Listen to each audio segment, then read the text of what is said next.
ভারত সেবাশ্রম সংঘের আচার্য স্বামী প্রণবানন্দজি বলেছিলেন যে মানুষের লক্ষ্য হচ্ছে মহামুক্তি, আত্মতত্ত্ব উপলব্ধি, অর্থাৎ মুক্তি।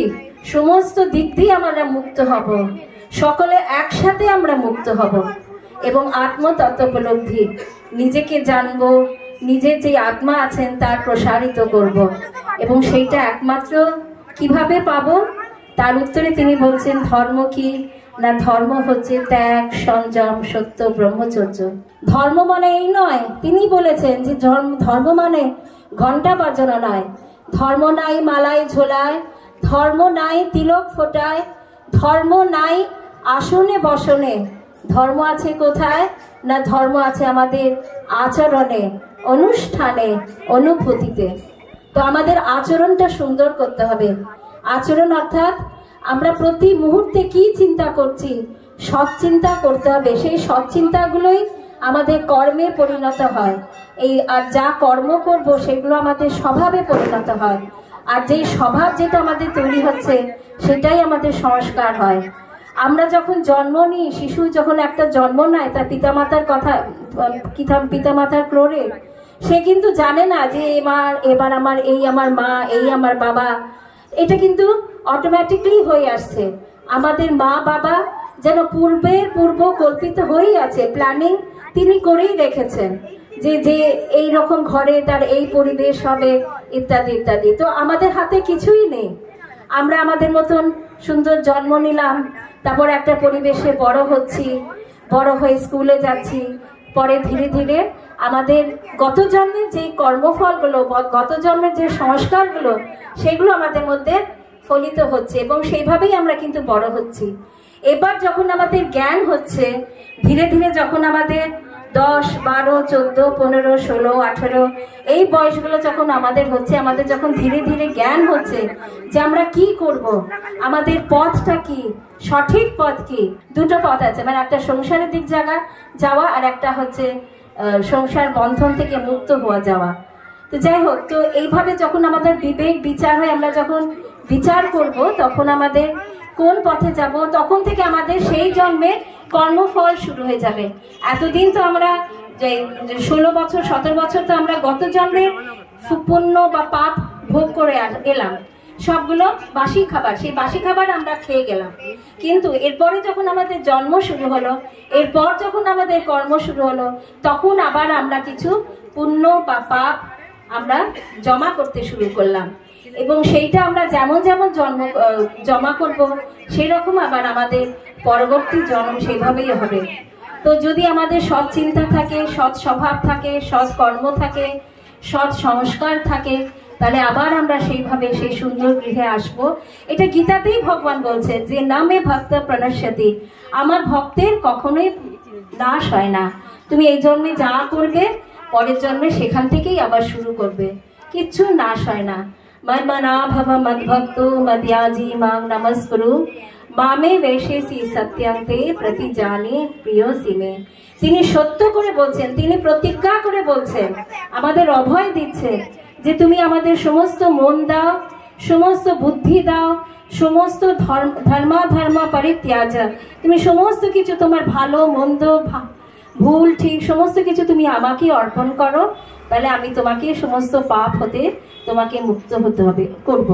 তা আমাদের একমাত্র কর্তব্য হচ্ছে আমরা সৎ পথে থাকবো, সৎ চিন্তা করব, নিজেদের কুবৃত্তিগুলো ধীরে ধীরে সংযত করব, সেটাই হচ্ছে সংযম। আমাদের যে ইন্দ্রিয়গুলো আছে ভগবান সেগুলো বহির্মুখী তৈরি করে দিয়েছেন, বহির্মুখী নিয়েই আমরা এসেছি। সেই ইন্দ্রিয়গুলোকে ধীরে ধীরে সংযত করা, সংকুচিত করে সংযত করতে হবে। এবং এটা প্র্যাকটিস, অভ্যাস এবং বৈরাগ্য। অর্জুন জিজ্ঞাসা করছেন ভগবানকে যে আমাদের মন তো অত্যন্ত চঞ্চল, বায়ু থেকেও চঞ্চল, বায়ুটাও একটা দিশা আছে, মন কোনো দিশাই নেই, তা কিভাবে মনকে কন্ট্রোল করব? তখন ভগবান বলছেন নিঃসংশয় মহাবাহো মনো দুর্নিগ্রহং চলাম অভ্যাসেন তু কৌন্তেয় বৈরাগ্যং চ গৃহ্যতে। নিঃসংশয়, এটা ঠিকই বলেছো তুমি অর্জুন, যে মন অত্যন্ত চঞ্চল, কিন্তু অভ্যাস এবং বৈরাগ্য, বারবার যদি আমরা অভ্যাস করি যে ভালো চিন্তা করবই করব, কোনো খারাপ চিন্তা করব না, এই অভ্যাস এবং বিচার কি সত্যি কি মিথ্যা, আমরা মিথ্যা নিয়েই মেতে আছি। আমাদের একটা দিন যদি আমরা চিন্তা করি 24 ঘন্টার মধ্যে মিথ্যা আমাদের কতটুক সময় নেয় আর সত্যের জন্য কতটুক সময় দিতে পারি, যদি এই বিশেষ বিশ্লেষণটা যদি আমরা করি তখনই বুঝতে পারবো যে আমরা কোন পথে হাঁটছি। তাই যে সত্য যেটা আছে, যে ভগবান, আমি বলছি না সবাইকে পুজো করো তা না, নিজের আচরণটা সুন্দর করো, মনটাকে সংযত করো, তাহলেই কিন্তু সেই সত্য পথে হাঁটা যাবে, সেই পরমাত্মাকে লাভ করা যাবে। এইভাবেই আমাদের সংস্কারটা সুন্দর হবে। বারবার এই জন্যই আমি জোর দিচ্ছি যে আজকাল মানুষের কত বিপথে যাচ্ছে, কিভাবে তারা নিজেদের জীবনটা নষ্ট করছে। এখানে যারা আছেন তাদের তো ভালোই দেখছি, সবাই ভালো, তাদের সন্তানরাও আশা করি ভালোই হবে, কিন্তু যারা বিপথে যাচ্ছে, যারা, তোমরা কখনো খারাপ সঙ্গে পড়বে না। আর সঙ্গ দোষটা বিরাট, জীবনটাকে নুড়িয়ে দেয়। ভালো সৎসঙ্গ মানুষকে সুন্দর করে তোলে, আর অসৎ সঙ্গ মানুষকে বিপথে ঠেলে নেয়। তাই সবসময় চিন্তা করবে, মা বাবা যেটা বলছেন সেই দিকে মন দেবে। আর অসৎ সঙ্গ হয়তো ইচ্ছা করে যে এইটা করি, সবাই করছে আমিও করব, কিন্তু তা না, আমি একটা আলাদা, একটা ইন্ডিভিজুয়াল এন্টিটি। গুরু মহারাজ বলছেন যে তোমরা সকলে ছোট ছোট প্রণবানন্দ, তোমরা চিন্তা করবে তোমরা সকলেই ছোট ছোট প্রণবানন্দ, এবং প্রণবানন্দ কিভাবে চলতেন সেভাবেই তোমরা সকলে চলো। এখন প্রণবানন্দ কথা বলতে গেলে তো অনেক সময় চলে যাবে, এখন বলছি না। তো নিজেদের স্বাতন্ত্রিকতা, নিজেদের আমি যে পার্থক্য, আমি যে সবার থেকে একটু আলাদা, সেটা সবসময় মনে করতে হবে। সবাই গা ভাসে চললো, আমিও গা ভাসে চলবো, এটা করবেন না। এতে আমাদের সংস্কার তৈরি হয় না। এতে আমি ভালো হলে আমাদের প্রজন্ম ভালো হবে। আমি যদি 10 গুণ ভালো হই, আমার সন্তানরা 100 গুণ ভালো হবে। আর আমি যদি 10 বার খারাপ হই, আমার সন্তানরা 100 বার খারাপ হবে। তো আজকে যে ছেলেরা যে এত বাজে বাজে, যারা এত কুকীর্তি করছে, তারা একবারও ভাবছে না যে আমাদের সন্তানদের কি অবস্থা হবে। আমরা তো সবাই চাই যে আমাদের সন্তান ভালো হোক, চাই তো, যতই খারাপ বাবা মা হোক না কেন, সে তো চাইবে যে আমার সন্তানটা ভালো হোক। কিন্তু আমি যদি খারাপ হই, আমি যদি কুকীর্তি গলি করি, আমি যে নিজের মনকে সংযত না করতে পারি, আমি নিজের হাত পা যদি সংযত না করতে পারি, তো আমার সন্তানরা কি শিখবে আমার থেকে? হয়তো ভাবে আমি যখন বিয়ে করবো তখন আমি ভালো হয়ে যাবো, আমার সন্তান ভালো হবে, কিন্তু তা হয় না। যেটা একবার মনে বসে যায়, যেটা আমাদের সংস্কার হয়, যেটা আমাদের স্বভাব হয়, সেটাই কিন্তু আমাদের জেনারেশন পর জেনারেশন চলে যায়। তা আর কিছু বলবো না। ঠাকুরের কাছে, শ্রী শ্রী মায়ের কাছে প্রার্থনা জানাই, মা তুমি আমাদের সকলের পূজা গ্রহণ করো, এবং তুমি তোমার সেই বড় আশিস, বড় ভয় আমাদের মধ্যে যেন সবসময় ঝরে। যার আশীর্বাদ সবসময় আমাদের ওপর আছে। সূর্য যখন ওঠে তার কিরণ সমস্ত জায়গায় একই রকম ওঠে, বৃষ্টি যখন পড়ে একইভাবে পড়ে, কিন্তু কারুর আধারটা খোলা থাকে, কারুর আধারটা উল্টে থাকে। যার আধার উল্টে থাকে, জল সেখানে আর ধরে না, বেরিয়ে নালায় চলে যায়। আর যারা সে উন্মুখ করে থাকে মায়ের আশীর্বাদের জন্য, সে নিশ্চয়ই মায়ের আশীর্বাদ পাবে। তবে একটা ভয়ঙ্কর জিনিস এই যে মোবাইল, এই মোবাইলের জন্য আমরা এত নিজের দেহের সাথে ওতপ্রোতভাবে জড়িয়ে যাচ্ছি। এতটা ছিল না মানুষের, তাও একটু ভগবত ভক্তি ভাব ছিল আগে, কিন্তু এখন মোবাইলের জন্য কি হয়েছে, রান্না করতে করতে আমরা নিজেদের মুখ দেখছি, তারপরে কারুর সাথে কেউ আসবে মুখ দেখছি, একটু রাস্তায় বেরোবো বারে বারে মোবাইলে দেখছি কেমন লাগছে আমাকে। তো এই যে বারবার নিজের দেহর সাথে নিজেকে যে সম্পর্ক করছি, এটাই আমাদের দেহর সাথে এত মিলিয়ে মিশে যাচ্ছে। সে দেহতে আমি আলাদা, আত্মা আলাদা এবং দেহটা যে আলাদা, সেটাই আমাদের মনটা, এটাই আমরা বুঝতেই পারছি না। এটা যে কত বড় ক্ষতি করছে আমাদের জেনারেশন পর জেনারেশন, সে ভগবানই জানে। যাই হোক, ধীরে ধীরে একটা যুগ তো থাকে না, সেই যুগের এক যুগ যায়, আবার নতুন করে যুগ আসে। তো ঠাকুরের কাছে প্রার্থনা করি যেন ঠাকুর আমাদের জীবনটা যেন সুন্দরভাবে চলে যায়, আর তারপর তার যা ইচ্ছা তাই হবে। ওম শান্তি শান্তি শান্তি। সবাই জোরে হাততালি দেবেন। রূপাদি আমাদের নিজের কাছের লোক, কিন্তু শ্রদ্ধায় এবং পজিশনের দিক থেকে যথেষ্ট আমাদের কাছে শ্রদ্ধার জায়গায় রয়েছেন। একটি এত বড় স্কুলের প্রিন্সিপাল, প্রচুর দিন ধরে। মেমেন্টো তুলে দিচ্ছে আমাদের সম্পাদক এই পূজা কমিটির বাবাই সেনগুপ্ত। জোরে হাততালি। আমরা এবারে একটুখানি প্রদর্শনী করে নিই, তারপরে রূপাদিকে দুটো কথা বলার জন্য অনুরোধ করবো।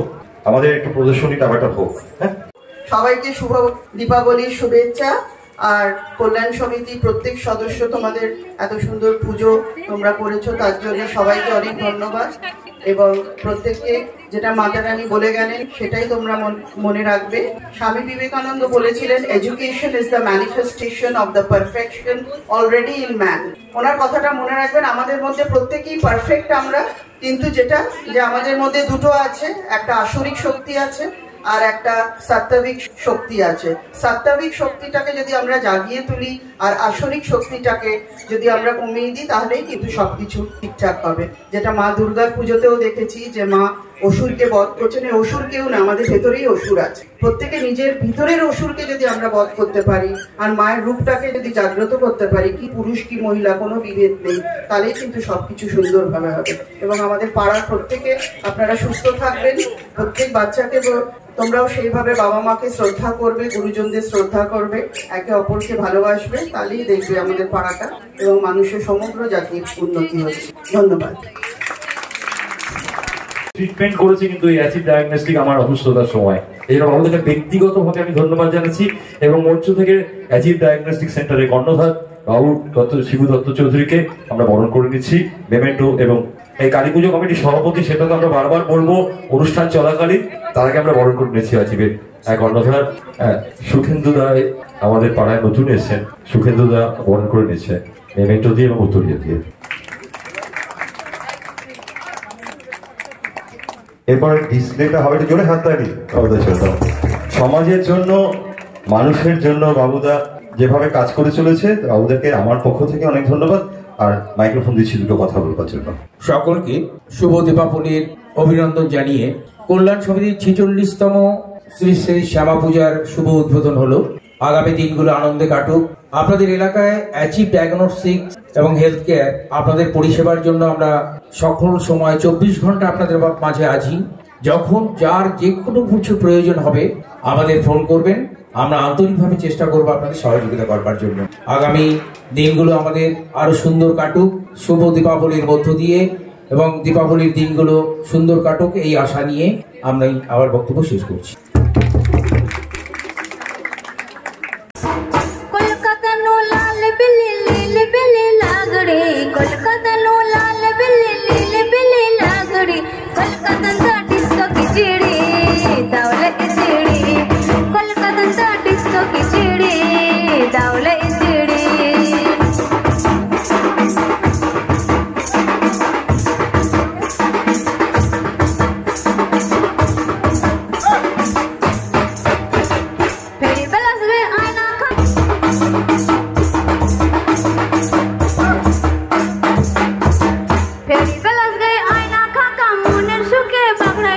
फेरी बलस गे आईना खाका मोनर सुके पकड़ाई नस